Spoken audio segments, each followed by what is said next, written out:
1982년 2월부터 있게 됐으니까 지금까지 쭉 재주가 워낙 없어가지고 어디 갈지도 모르고 여기 30여 년 있습니다. 많이 변했나요, 좀? 많이 변했지요.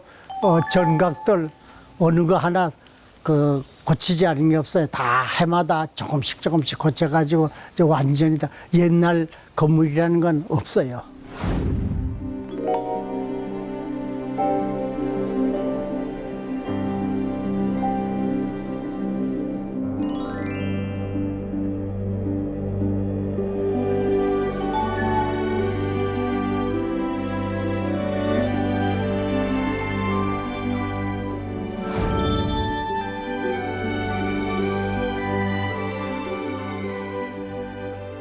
여기 와 보니까 헛간이 있어서 그래서 지관심한테 헛간 고쳐가지고 사람이 살도록 해가지고 있으면 안 되겠냐 그러자고. 그래서 이건 손질해가지고 헛간을 사람 살 수 있도록 만들어가지고 이제 했단 말이야. 그러다가 상당히 여러 해 지내가지고 지관심이 저쪽 주지체를 새로 고쳐지었어. 그래가지고 얼마 안 돼서 전화가 인터폰이 왔어. 그래 받았더니 내 방에 차 한잔 하러 오라고. 가끔 그래서 서로 만나 대화도 하고 그랬거든. 그래서 이제 갔지. 그랬더니 차를 내놓고 내가 이 집을 주지를 새로 지어가지고 있게 됐는데 이 편액을 달아야 되는데 그 이름 스님이 하나 지어보라고. 뭐 자기가 짓지 못할 거는 아니지만은 그래서 지어달라고 이제 좀 얘기하길래 뭐 생각할 것도 없이 즉시에 이 경사 도량에 저쪽 극락전이잖아. 극락전은 서방 아니야. 서방 극락전은. 서방 극락전에서 보면은 왼쪽이 북쪽이야. 그렇잖아? 그러니까, 우리 예불문에도 보면은 북방 무세계, 근심 없는 세계, 부동전열애불, 그러거든. 그러니까 여기는 이 경사로 방해가 북쪽이니까 그래서 무정사, 근심 없는, 집. 무정사라고 이름하셔. 내가 그랬더니 그거 좋다고.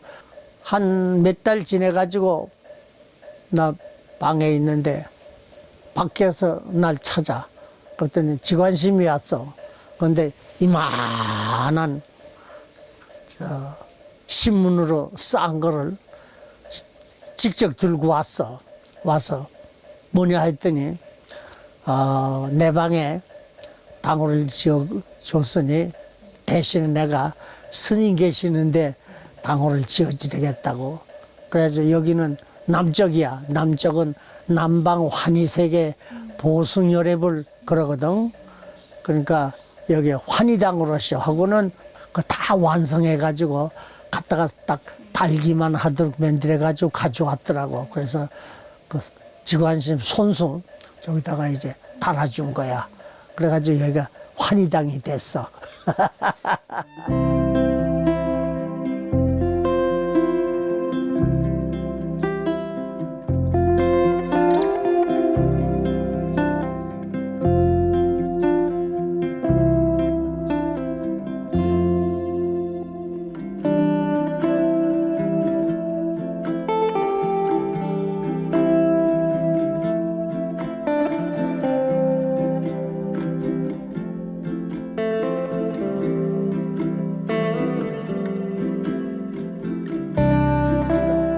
어찌 보면은 고양이 개새끼도 쓰는 게 휴대폰 아니야. 근데 일생 지금도 휴대폰 없이 사는 게 나아요. 서울에 있으면서 그거 아마 귀할 거다. 오히려 없는 사람 없이 살고 그 모두들 그런다. 왜 요새 휴대폰도 하나 없느냐고 사주겠다고 그래. 아니 내가 내 힘으로 휴대폰 못 사서 게 아니라 이래도 출가해가지고 수행자인 스님인데 스님으로는 평소에 뭐라더라도 자기 공부 수행하는 것을 주로 해야 돼.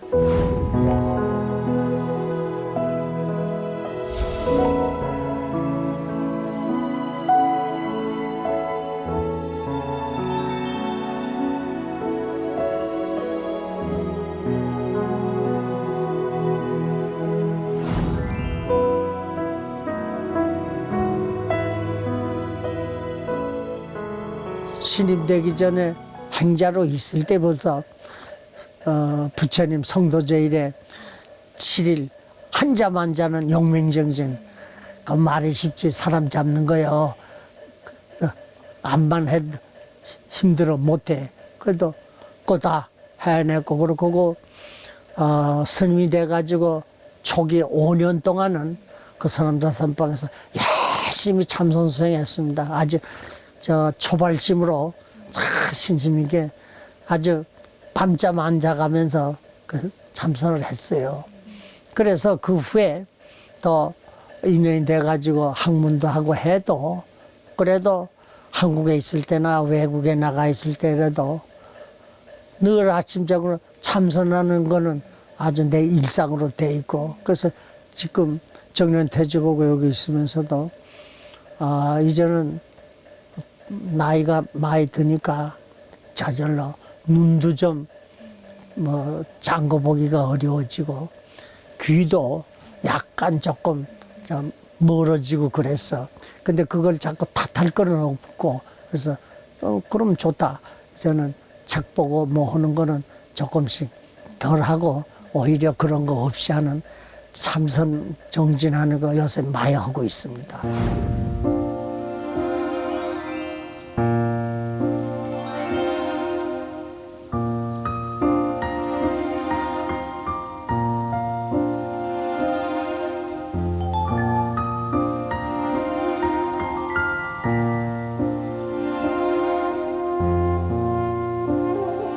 여기서 내 마음 안정돼가지고 편안하고 하면은 여기가 그대로 극락정토지. 매일 즐겁고 매일 편안합니다.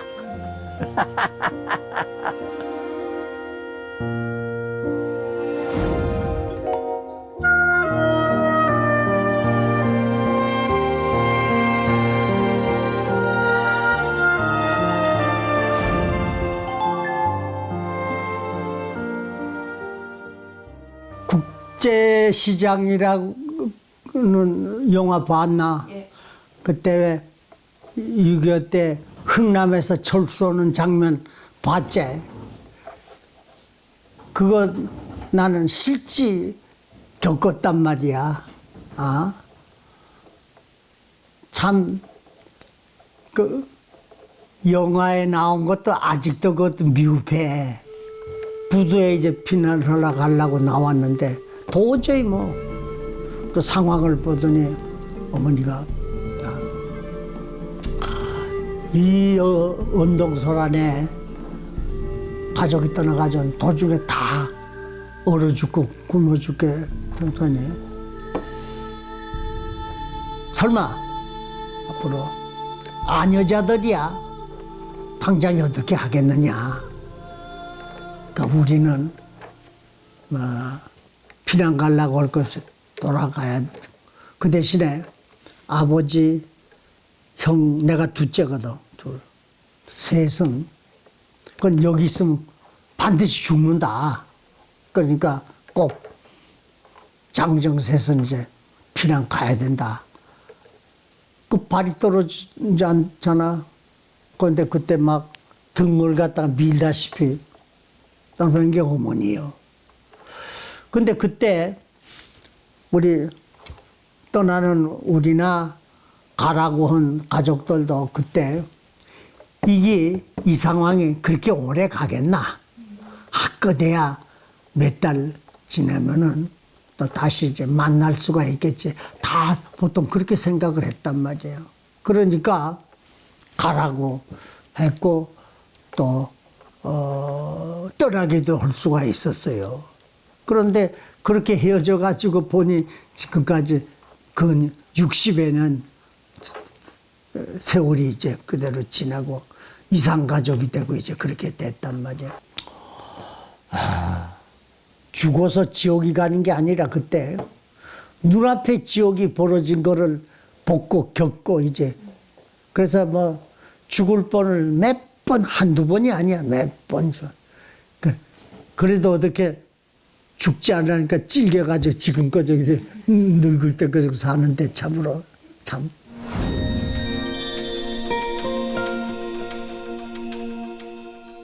할머니를 한 번 만났어. 지금 우리 말하면 저는 노보살이야.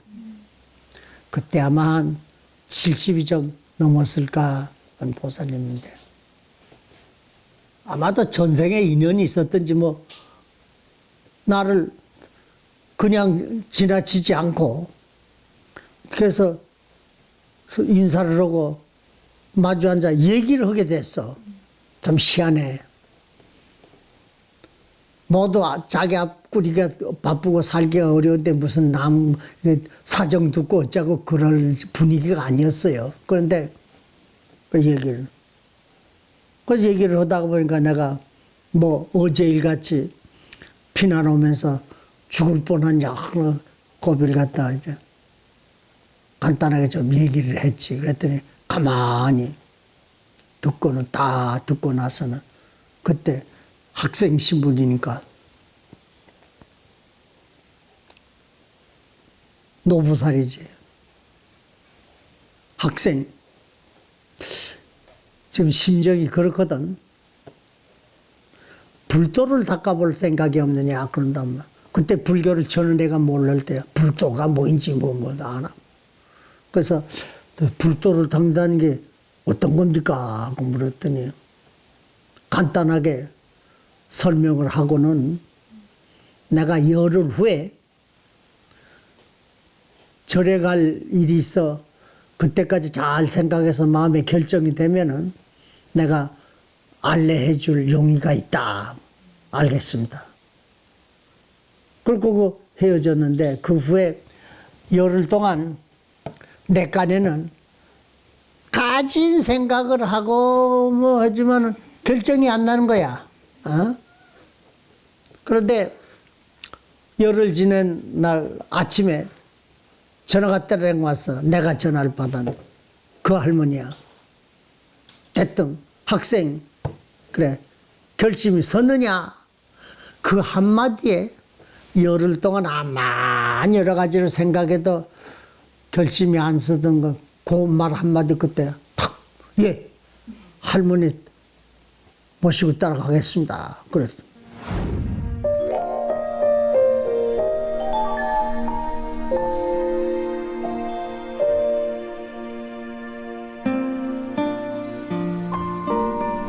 그때 내 자신 아무것도 모르는 애한테 큰 변화가 일어났어. 절에 갈 때만 해도 호기심으로 절이 어떻게 생겼는지 뭐 불도 한다는 게 뭐인지 그래가지고 호기심으로 알아보려고 간데 지나지 않아서 그래 갔단 말이야.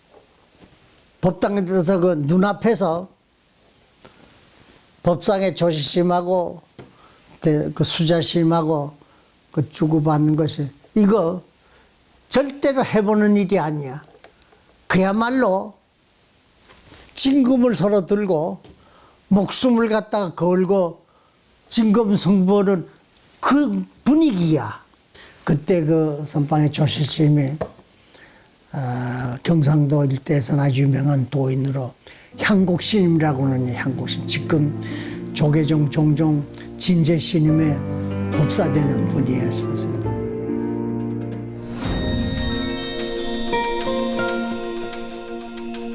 창천, 창천. 창천이 뭐냐 하면은 푸를 창자야. 하늘천자.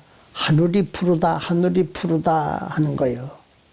요거는 선어록에 유명하게 자주 나오는 말입니다. 네, 청천 두 번을 하더니 50명 되는 그 선방에 여름 안 걸으려고 오늘 해제하는 수자심내들을 향해 가지고 그래 금년 여름 안 걸을 이 선방에서 정진한 수자들 누가 있어 이 뜻을 아는고 아는 사람이 있거든 한마디 일러라 그런단 말이야. 그런데 그때 그 말이 끝나자마자 그 선방대중 가운데 한 사람이 쓱 일어나는데 한 30세 조금 넘을 만한 분인데 키도 꽤 크고 하니까 싹 일어나가지고 뭐라 대답을 한단 말이야. 근데 나는 그때 불교 지식이 전혀 없으니 무슨 소리인지 알아듣지는 못하지만 뭐라 이제 했어. 그러니까 조실스님이 안 돼, 그것 가지고는 안 된다 그런단 말이야. 그러니까 이 수자스님이 싹 그거 앞으로 쫓아나가더니 보재기만 씌웠으니까 안에 벼 있잖아. 그 조실스님 앉아있는 법상을 갖다가 가서 다짜고짜 어깨를 착 밑에 이어코는 위에 조실스님이 앉은 채로 훌렁 뒤집으려고 들었단 말이야. 그냥 있었으면 훌렁 뒤집어서 나가 떨어졌지. 그런데 향고심 역시 달라. 조금 더 당황하지 않고 어깨를 이었는 순간 손에 들었던 주장자로 그 수자 덩어리를 세게도 아니야 딱 쳐더니 안 된다 그것 가지고는 안 된다니까. 그러니까 그 수자식 그때는 어깨를 갖다 빼고 몇 발자국 물러서 가지고 합장을 하고는 자기 자리에 돌아가더라. 그걸 딱 보고 네 아무것도 모르면 내 마음에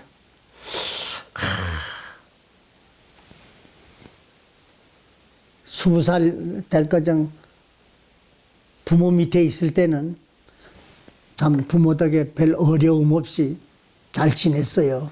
그러니까 그때는 이 세상이 다 그런 줄 알았어. 근데 그 후에 피난하면서 아까 얘기처럼 그야말로 눈앞에 아수라 세계를 보고 지옥 세계를 보고 아기 세계를 보고 그래서 이 세계는 이런 세계가 또 하나 있는 것이구나. 근데 이번에 이 세상에는 또 이렇게 법을 위해서 진리를 위해서는 목숨을 갖다가 거는 이런 진실한 세계가 또 하나 있는 것이라구나. 그때 눈앞에 확. 그렇다면은 그 전까지는 그 피난민들 와구라고는 그 속에서 앞으로 뭐 희망과 꿈을 갖다가 뭐 얘기할 그런 형편도 안 됐어. 매일매일 입에 불칠하는 게 그저 어려운 그런 때니까. 그런데 지금 딱 이 세계를 갖다가 보더니 와 이런 세계가 있다면은 내가 내 일생을 갖다 여기 걸어도 될 세계다. 그 순간에 딱 출가할 결심을 갖다가 굳힌 거야. 그땐 절도 할 줄은 몰랐어. 노부살님이 절하는 거 곁눈질 해가면서 흉내를 내가지고 이제 절 삼비하고는 앉았더니 나를 처음에 흔들흔들 하면서 이렇게 보시더니 한참 만이야. 니 말랐고 죽놀이 할락하노. 그런단 말이야. 그때 뭐 조금이라도 알면은 아마 아무 말도 못했을 텐데 턱 생각대로 대답하기를 그 창천 가는 거 그거 좀 알고 싶어서 절에 있으려고 합니다. 그랬다고 내가 대답이.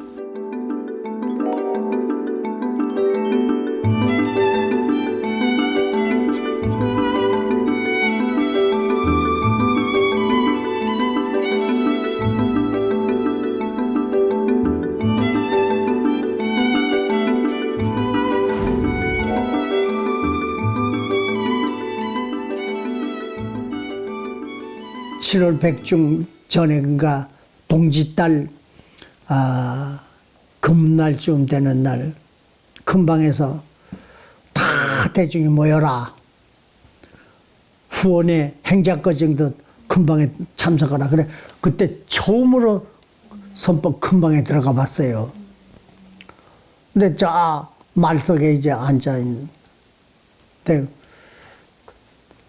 주지하시는 서감신이 말씀에 이제 해마다 연례 행사를 하는 부처님 성도제일 기념 7일 용맹정지를 하게 되는데 만일 하겠다고 하는 이는 누구라도 다 허락한다. 행자라도 하겠다면 시키겠다. 만일 법계 이럴 사람이 없으면 내가 대신 고향주 하더라도 허락하겠다. 이런 말이지. 화 처음에 하루 이틀까지는 참 어려운 걸 허락받아가지고 졸리거나 힘든 것도 잘 모르고 딱 제대로 이제 버티고 앉았었는데 벌써 하룻밤 지내니까 옆에 있는 본래 선방에서 지내던 젊은 스님네들 하룻밤 지내니까 벌써 이튿날쯤부터는 끄뻑끄뻑 많이 졸아. 그렇게 하면은 1시간마다 경책이라고 이 장군죽빛 들고 뺑 돌면서 졸고 있으면은 가서 딱 어깨에다가 장부수 대면은 그때는 이유 없이 딱 합장을 해야 돼. 그렇게 하면 다닥닥 저서 정신 차리게 이제 하고 경책이라고 그러거든. 그걸 자주 맞더라고. 그걸 견눈질 보면서 그때 에이구 먼저 선방 생활했다는 분들이 우리 행자보다도 못하다고 뭐 저럴 수가 있나 그런 생각을 다 했단 말이야. 근데 왜인걸? 이틀 지내니까 우리도 뭐 뵐 수가 없어. 그냥 팍팍 졸음이 쏟아져 오는데 뭐 정신없어. 그리고 자기도 모르면서 끄뻑끄뻑 하다 보면 그만 와서 경책을 맞고 나중에는 어깨가 부어 아플 두드려 맞고 이제 그랬어요. 그때 와 이건 젊은 체력 이게 문제가 아니고 참으로 실제로 정진수행한 힘이라는 게 얼마나 대단하다 하는 거를 아주 설명 없이도 알게 됐. 삥 둘러앉아 가운데 제일 어른이 앉는데야 선방에 제 어른이 입성스님이거든. 죽비치고 하는. 그때 죽비치는 입성스님이 별명이 오대산 도인이라고 하는 지올스님이라고 하는 어른이야. 나중에 해인사 주지도 하고 한 분인데 오래된 도장들은 까딱없이 그분들 사람인데 안 졸리겠다. 그래도 까딱없이 앉아 지내더라고요. 이거는 체력이다 뭐 이런 게 문제가 아니로구나. 참으로 오랫동안 정진해서 수행 단련한 힘이 저런 데 나오는구나. 참선할 때 이런 생각까지 했어요. 와 이게 사람을 잡는 노릇이지. 그 뭐 졸음하고 사운드하고 화도 들고 뭐 그럴 여지도 없어. 더군다나 우리 초짜니까 더하지. 그때 생각이 아이고 오히려 이렇게 한 잠도 못 자게 해가지고 잠하고 씨름하다가 판날 바에는 하루에 2시간쯤 좀 자고 그리고 그 다음 시간은 맑은 정신으로 하는 게 더 안 나나 그런 생각도 이제 했다고. 그러는데 어쩐 이럭저럭해서 끝나가지고 그 후에도 짬 있을 땐 둘이 턱 앉아서 이제 마주 앉아서 참선을 하는데 그때 깨달았어. 그 이전에는 한 3, 40분, 1시간 앉는 게 힘들었어, 사실.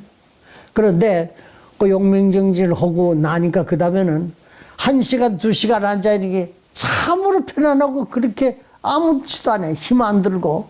와, 이러니까 1년에 한 번씩 꼭 실일용맹정지를 하는 곳이라구나. 설명을 안 듣고도 알겠더라고.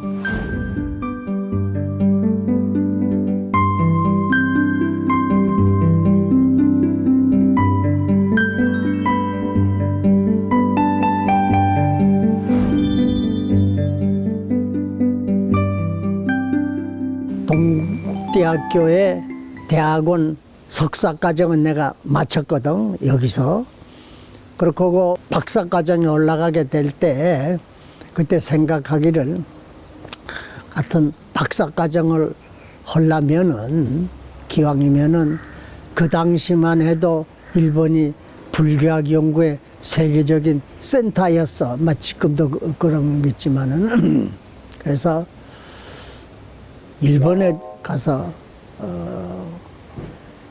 공부 좀 했으면 좋겠다 생각을 했지만은 그때 저 도남동 족조암이라고 하는 절에 내가 우리 은사스님 저기 방에 사진 걸려 있잖아.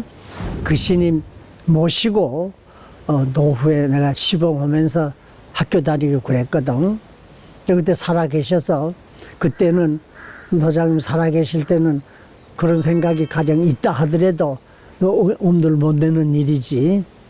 그런데 석사과정을 66년도에 1966년도에 마치자 뭐 얼마 안 있어서 우리 노장님이 돌아가셨어. 노장님이 돌아가신 다음에 그 총무원에서 그냥 있을 수가 없다가지고 총무원에서 주최하는 장례식을 그래서 조계사에서 장례 지내고 그리고 49제 쭉 지내고 나중에 마지막 49제도 조계사에서 크게 지내고 그리고 끝나니까 뭐 내가 노력을 안 했는데도 어떻게 우연히 일본에 유학 가게 그때 일이 되더라고. 근데 그때 젊은 패기로 말이야 무턱대고 어떻게 마치 편지를 썼어. 누구에다가 썼느냐 하면은 그 고마자 대학 총장에게 썼어. 소문 들으니까 고마자 대학 총장은 이 보통 학자가 아니라 조동종의 아주 높은 승려가 그 총장을 한다고 그래. 야마다 레이링이라고. 사실 말하면 어디서 뭐 하는지도 모르는 개백다군지도 모르는 데서 편지가 왔는데 말이지.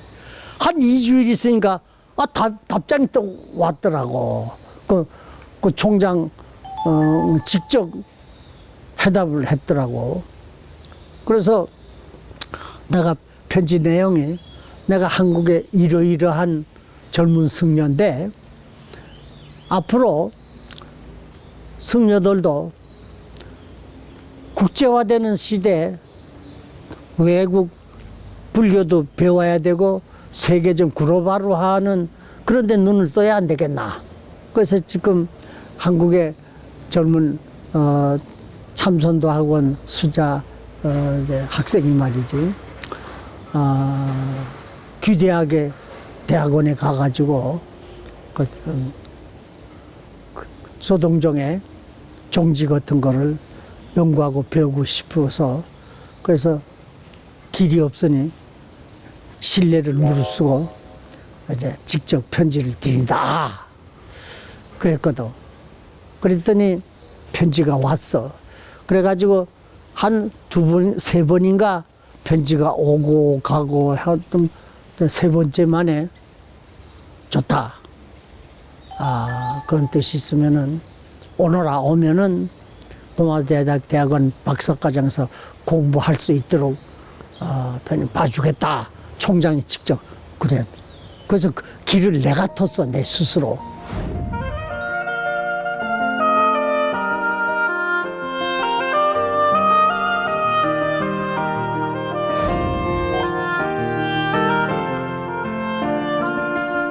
하네다 공항에 딱 내렸더니 뜻밖의 사람이 탁 마주 나왔더라고.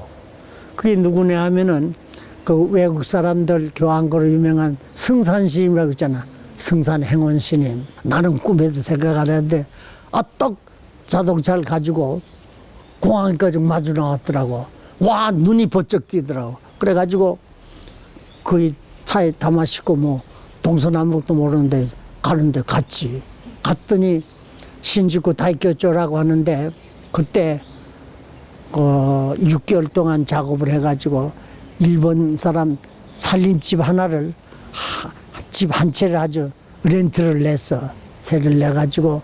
그래서 그날 오전에 11시에 그 개원식을 하고 대한불교조계전 동경 홍보본이라고 하는 간판을 딱 붙이고, 그리고 그거는 오후에 내가 오는 거 마주를 나온 거야. 그래가지고 날 싣고 거기 대가니 그 뭐 다른 데 갈 데 있나? 거기 들어가서 둘이서 그이는 원장으로 밖에 외물 갖다가 다 보고 나는 원주택으로 안에 있으면서 예불도 모시고 밥도 하고 뭐 손님 접대도 하고 뭐 온갖 거 다 이제 하면서, 대학원은 더군다나 박사과정은 매일 안 가도 되잖아. 이제 몇 번 그 강의 시간 잡혔을 때 이제 가고 하니까, 그래서 절일 보면서 이제 강의 시간 맞춰서 갔다 오고 이제 그렇게 지냈어요.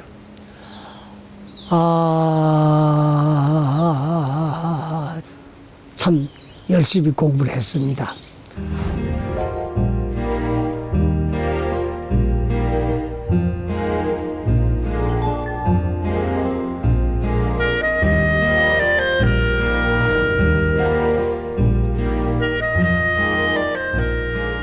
내 자신만이라도 그 좀 의학의 콤플렉스 좀 벗어나도록 해야 되겠다. 그런다면은 역시 이렇게 나와 있을 기회에 내가 뭐 먹여 살릴 사람도 없고 무슨 어느 때 무슨 지위를 얻어야 될 거 그런 것도 없으니 그 뭐 급하게 빨리 돌아가야 하려고 할 것 없이 나와 있을 때 영어권에 한번 또 가서 있어야 되겠다. 그래서 77년도에 거기서 미국 캐나다 쪽으로 이제 가서 7년 있다가 출가하고 한 이제 3학년 때라 그러나요? 그때 이제 인환스님을 알게 됐어요. 와서 특강을 하시는데 아주 활발하게 잘 하셨어요. 키도 자그마한 분이 외국도 유학을 갔다 오셔가지고 동경만 갔다 오신 게 아니고 캐나다에 가서 6년을 살고 와가지고 아주 멋있게 활짝 핀 아름다운 한 송이의 가을의 국화꽃이라고 할까요? 그때 아주 쟁쟁했어요. 그때 와서 이제 하는데 나도 유학 가야겠다 해가지고 저도 가서 10년간을, 외국에는 그거 있어요. 써줘야 돼. 추천서. 그런데 저 스님께서 추천서를 써주시고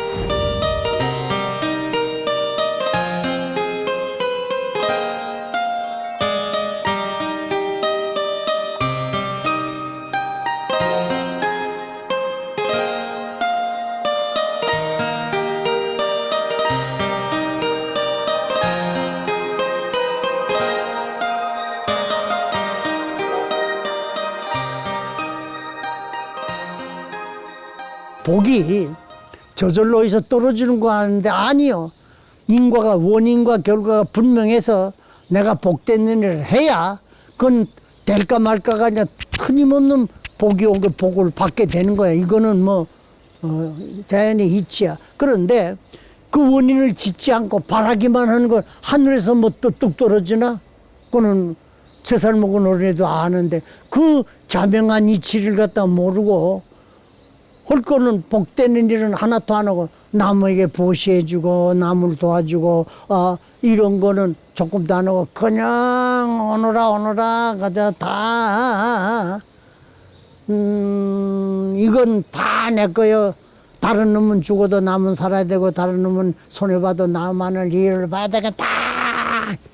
그건 복을 감하는 것이 복이 되나? 그래가지고 암만 바래봐야 뭐 나오나? 이거는 자연 이치가 그래. 부처님의 인과법이 그렇고. 그러니까 이거는 확실히 알아야 돼.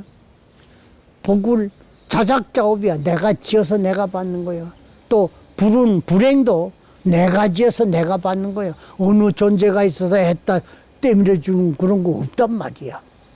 이거는 분명히 알아둬야 돼. 여러분들도 그렇고 TV 보는 사람들도 명심해야 돼. 이건 아주 철칙이야.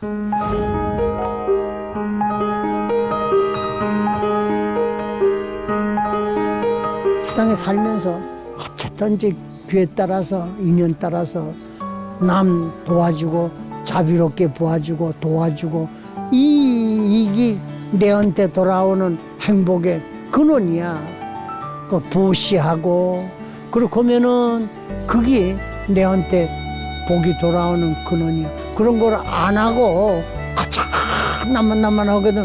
그게 그때는 복인 것 같지. 하지만 그거는 복을 감하는 일이란 말이야. 감하는 일 해가지고는 다음에 복이 올 수가 없습니다. 불행, 악운 이런 것이죠. I am very happy. Every day happy. 네. 그래. 내가 불행하다 어쩌고 할 일이 없어. 내 마음 항상 편하고 안락한데 말이지. 무슨 조건이 무슨 좋고 나쁘고 이거 아니야. 내가 항상 화두 들고 참선 정진하는 시간을 제일 많이 가지고 또 조금만 시간 있으면 책 보고 경전 보고 늘 정진하고 딴 생각 망상 피울 여가 없이 살아. 그러니까 억지 소리가 아니라 항상 편안해 안락해. 아침 자고 일어나면은 그대로 행복해. 이거는 건네서 오는 소리가 아니야. 실제 그래. 내 얼굴 봐라. 못 살겠다. 그런 거 있나?